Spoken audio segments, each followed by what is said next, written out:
Hi, I'm Jim Barniak. You know, I don't think a kid ever forgets his very first trip to a major league ballpark.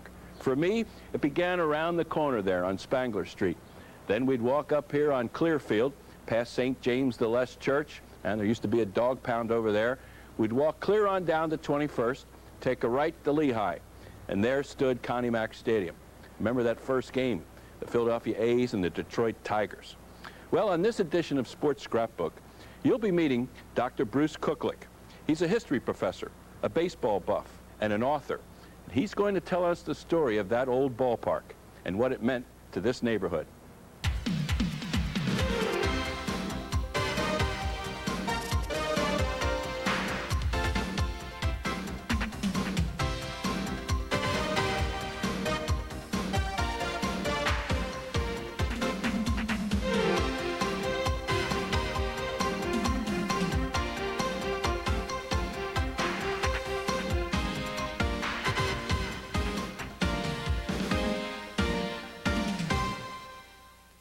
The book is called To Everything a Season, and its author, Dr. Bruce Kucklick, a professor of history at the University of Pennsylvania, has had an ongoing love affair with a now deceased old ballpark.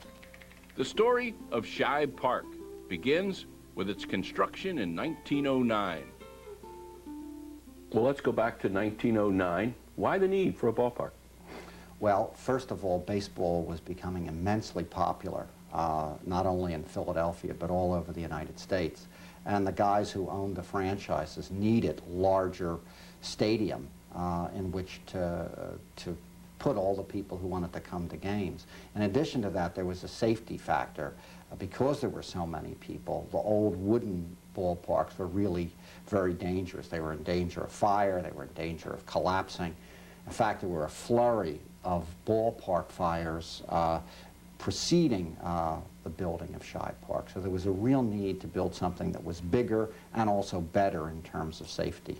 And Connie Mack had himself a powerhouse going, which was kind of the attraction. That's right. That was I would say one of the attractions, because even teams that weren't doing well are attracting larger crowds. But the fact that in the first decade of the 20th century, the old Philadelphia A's are an important team and always in the thick of the American League pennant race means that they can count on continuing large crowds. At the same time, the guy who was the principal owner of the club, Ben Shibe, is a little bit ahead of his time in thinking that if you build this enormous concrete and steel ballpark, it's an investment that's very costly, but yet one that's going to bring him in money in the long run. This was a state-of-the-art stadium in its early days. That's right.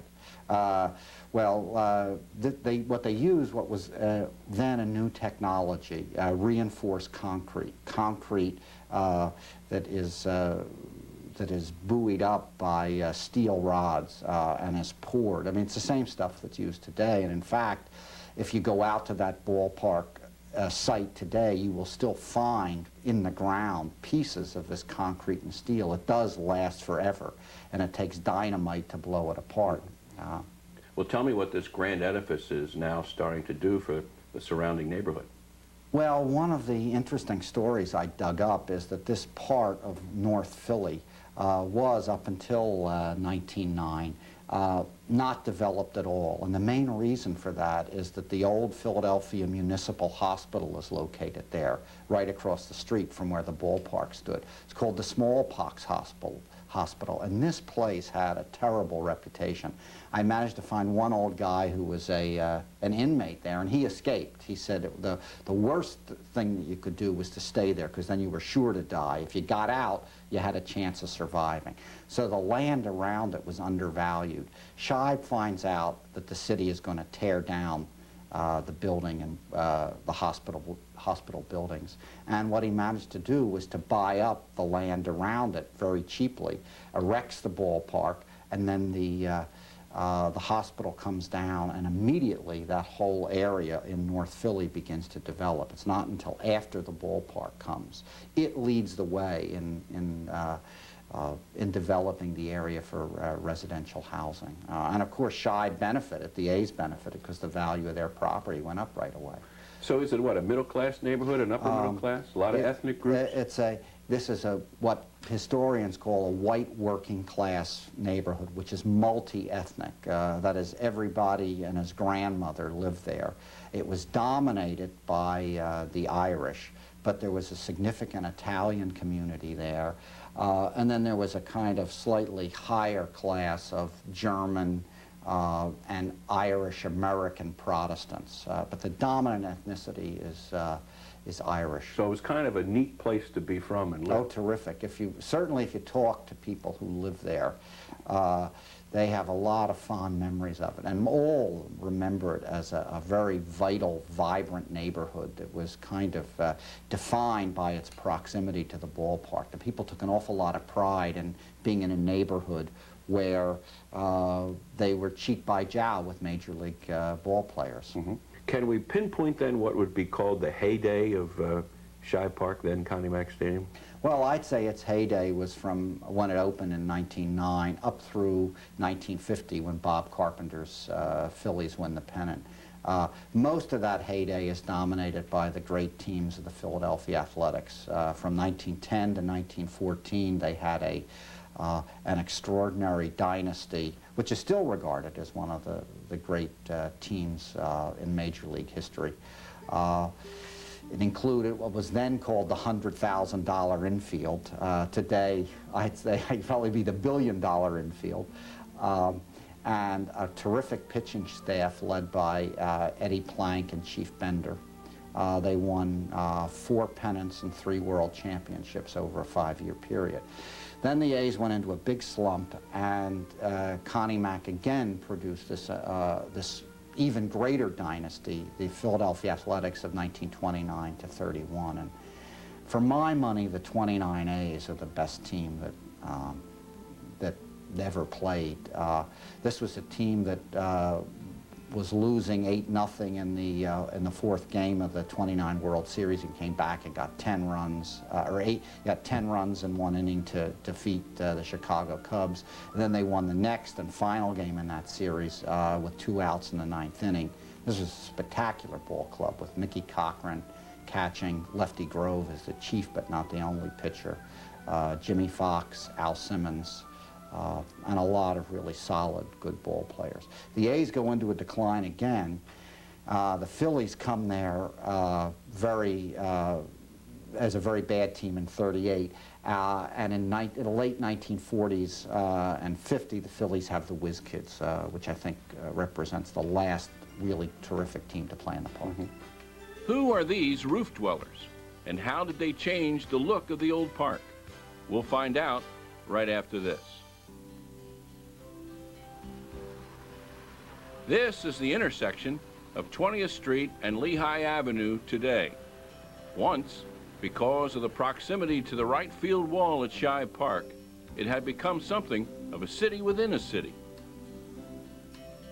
20th Street was sat along the right and right center field wall of the park. And along 20th Street, people would rent spaces in their houses for people to watch games. And if you look at some of the pictures, or even if you get up on the roofs of those houses, you can see you got a pretty good view. The park is not all that big, and even back across the street, you get a good panoramic picture of the park. And certainly during the late 20s and early 30s, the people along 20th Street would pack them in. People claim they sent their kids to college from the money they would make selling space. Well, let's talk about that, because there was like a little city within a city operating there.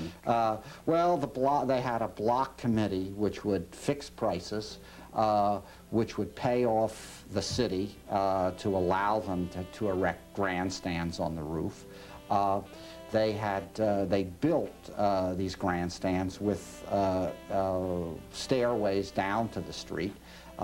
People would put fans in their bathroom, and so they look out the bathroom window. They would have them on the 2nd floor flat roof. They would have them wherever they could push them. During the World Series of those years, something like 7,000 people would watch the ball games from the Old Connie Mack must have figured out what was going on and had it figured that this was costing him some dough. Well, he doesn't. They basically, one of the things they do is work a deal with the A's, too. They won't sell their seats if there are seats available at the stadium itself. What happens now, there are infringements on this, but it isn't really a problem until the Depression occurs by the middle 30s, and the A's have terrible teams. By that time, they're no longer filling the ballpark. And who's going to get the income from the few fans who straggle in? It's either going to be the A's or these people who are trying to sell seats in their houses. And Connie Mack is not satisfied with the deals that are able to be worked out. In fact, the people would grab people in the bleacher line and say, look, we got a faster or a cheaper seat for you here. So Mack would actually lose patronage by that. And in '34, with that happening, he decides to build what was called the Great Tin Monster, or the Spite Fence, this green tin wall, which made the height of the right field wall 50 feet and basically prevented people from seeing over it into the ballpark. People remembered it for years. True or false now? I heard that there used to be a tap room on the corner, right field corner, Right. that was very popular, including in the popularity. Players used to sneak out there during the games, have a little pop, and come back in. That's right. You're talking about Quinn's Right Field Cafe, Deep Right Field Cafe, which is on the corner of 20th and Lehigh. In fact, it goes back to the mid-30s. Before that, there was a place called Kilroy's, which was there through the end of the 19th century, run by a guy named Matt Kilroy, who was an old professional ball player. So that place has a long baseball history. And indeed, Bob Carpenter told me that if the Phillies got a big lead in the early innings, his relief pitchers would go out the old right field gate and tilt a few in Quinn's. Well, this place housed more than baseball. In fact, if there was a big event in Philadelphia, it eventually found its way to Shibe Park, where Connie Mack stayed. Let's talk about some of the other. You have some favorite events that took place there in your research? Yeah. Well, one we've talked about, the 1948 snow game, which Steve Van Buren won with a single touchdown, the Eagles beating the Chicago Cardinals 7-0. And this was a spectacular game because it was played during a driving blizzard. The Eagles had one long touchdown pass called back, and people today claim it's impossible to know what went on because the storm was so furious. But that's one of my... What kind of football facility was it? I think if you look at the AstroTurf stadiums today, it wasn't so bad because at least it was real grass. But the field was very awkwardly positioned for viewing football games. Out in the outfield, the Eagles put up something called the East Stands, which were some uncovered seats, which were made it easy to watch the game, but it was very, very uncomfortable, and especially in the dead of winter, it was really miserable watching there. So it was in terms of the grass, it was fine, but in terms of being able to watch a game for a lot of people, you could only awkwardly position the field in relation to the baseball stands themselves. For many years, the old ballpark was home to Villanova University football, whose post-war teams of the 40s were among the best in the East. Boxing matches were favorite attractions. Lightweight champion Bob Montgomery was a neighborhood kid who made it big. And later, middleweight star Gil Turner waged a memorable war with a moonlighting milkman named Charlie Fusari. Shibe Park was there when you needed a crowd, as Franklin Delano Roosevelt would attest on numerous occasions. Simply, this was where it was happening. Well, if you had to single out one event personally as maybe either the greatest event that happened there or your own personal favorite, what would it be? The fifth game of the '29 World Series. But then my favorite is Bobby Shantz's 20th victory in August of 1952. I happened to be there. But if you remember, Bobby Shantz was beloved all over the United States. He was this very, very small lefty who really could muster enough junk and speed to keep opposing batters off balance. And he won the American League MVP in '52, winning 24 games and losing 7.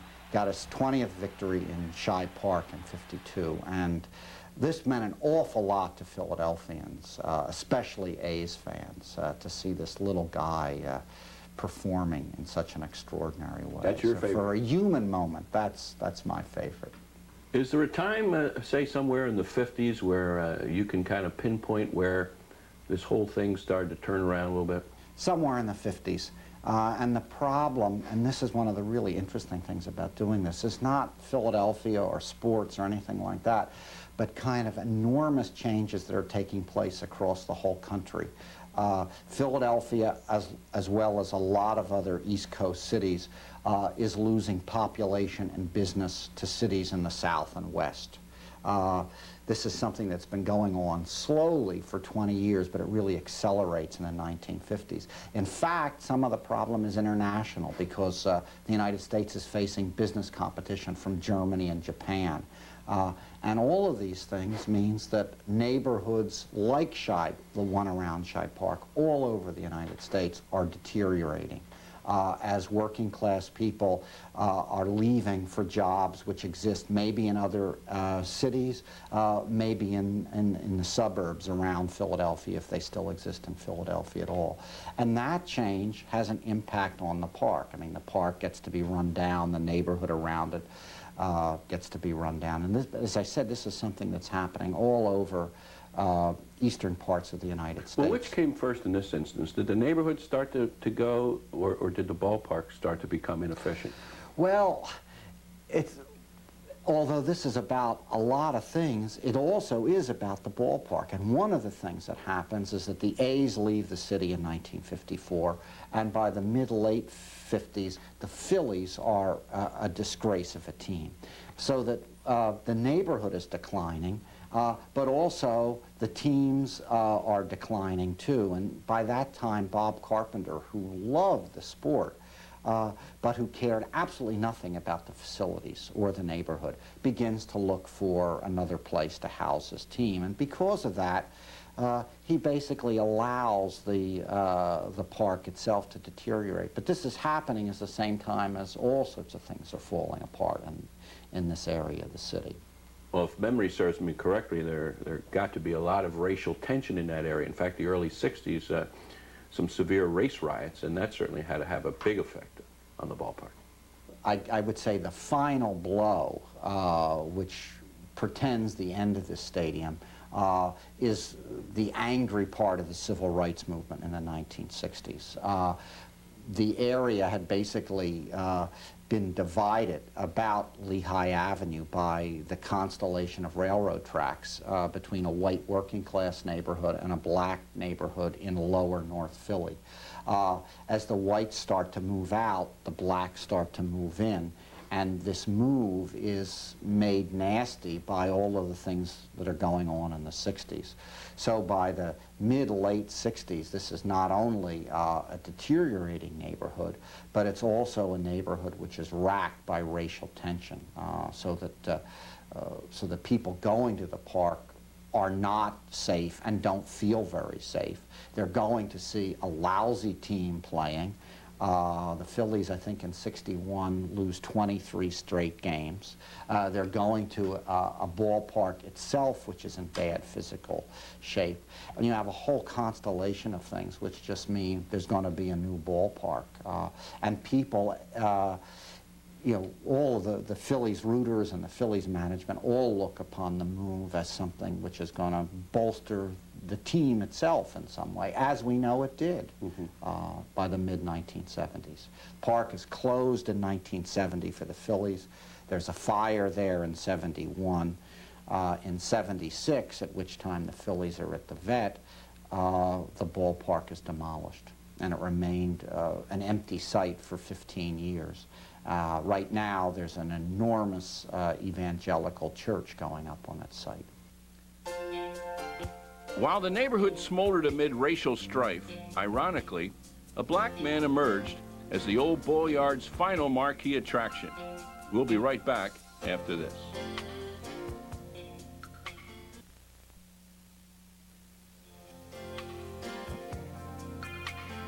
Dick Allen helped inject excitement into a ballpark that was no longer cherished by its patrons. Sadly, the two of them, the player and the playing field, couldn't adjust to the neighborhood. Allen is the premier player for the Phillies in the 1960s, a guy who I think of as being an enormous baseball talent.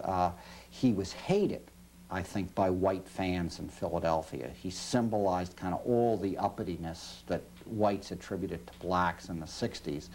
But at the same time, and I think this speaks well of American democracy, there's a grudging respect for this guy's athletic prowess.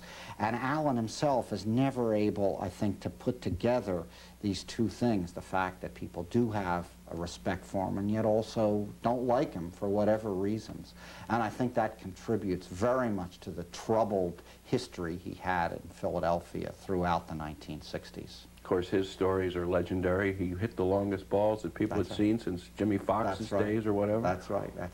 In fact, it's only really old-timers who will tell you that Allen is as good as, that Allen was better than Jimmy Fox. Most people just thought Allen was it. He used to hit them over the Coke and Cadillac signs on the left center field roof. I mean, just awesome shots that really bespeak his terrific ability. It's too bad we have a couple of generations now that can't experience what a feeling it was to walk through this neighborhood and all of a sudden pay your price of admission, walk in and see that green grass. You can romanticize the old ballparks an awful lot, but I think it is clear that places like Fenway and Wrigley Field and Tiger Stadium, which is going to vanish, I think, really give you a different sense of the game than the newer synthetic stadiums. Not only in terms of being inside and playing on real grass, but the location of these parks in actual neighborhoods. There's something going on there which is different, and I think is better than what you get at places like the Vet. Well, when the Phillies finally left, and in the years that came along afterward, that park just sort of stood there and declined. I think of it like an old man in a rest home. Nobody seemed to really care much for it anymore. Oh, yeah. One of the things that's interesting is see the difference. I mean, when they tore down Comiskey Park, there was a long, sustained outcry by people. In the late 1960s and early 70s, when they abandoned Shive Park, people were just as soon to see it go, which is why I think that there's no use romanticizing what happened there. I mean, there were serious problems in parking, in the neighborhood, in the quality of the stadium itself, but that doesn't mean we can't remember some of those things, some of the other things fondly. So in its place stands this huge church. I wonder what effect it's having now on the neighborhood. Well, the church that the group that's building that church owns a lot of land around there, and the first thing they built a few years ago was a little shopping center next door to the church. So they understand economic priorities to some extent. But my feeling is that that church is a very appropriate building to go there because it's responding to people's hopes and fears and a certain sacred quality in their lives. And it's those sorts of things which can be appropriately talked about when you think about Old Shive Park. As Bruce Cooklick writes in his book, there used to be a ballpark at 21st and Lehigh. But Shive Park had its time, and then its time was over. In some more time, it will be forgotten. It is good to remember as long as we can, but we cannot expect to remember forever.